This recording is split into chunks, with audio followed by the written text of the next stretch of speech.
નમસ્કાર દર્શક મિત્રો, એસડી ન્યૂઝ ગુજરાતી ચેનલ પર આપનું સ્વાગત છે. હું આપની સાથે વૈશાલી પોબારું કરીશું નજર આજના સમાચાર પર. અંકલેશ્વર નેશનલ હાઈવે પર અજાણ્યા વાહનની ટક્કરે બાઇક સવાર યુવાનનું મોત.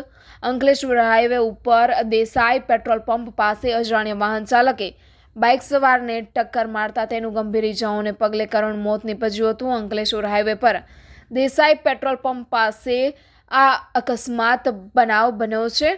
ભરૂચથી સુરત જતા હાઈવે ઉપર દેસાઈ પેટ્રોલ પંપ નજીક એક બાઇક સવાર યુવાન પસાર થઈ રહ્યો હતો. તે દરમિયાન પૂરપાટ ઝડપે ધસી આવેલા અજાણ્યા વાહન ચાલકે બાઇકને ટક્કર મારતા અકસ્માત સર્જાયો હતો. આ અકસ્માતમાં બાઇક સવારને ગંભીર ઇજાઓ પહોંચતા તેનું ઘટના સ્થળે જ કરુણ મોત નીપજ્યું હતું. અકસ્માત અંગેની જાણ થતાં બી ડિવિઝન પોલીસ મથકનો સ્ટાફ સ્થળ પર દોડી આવ્યો હતો અને અકસ્માતને પગલે ટ્રાફિક જામ સર્જાતા પોલીસે ટ્રાફિક પૂર્વવત કરાવ્યો હતો અને વધુ તપાસ હાથ ધરી હતી. Reporter Jayesh Prajapati, SD news Gujarati, Ankleshwar.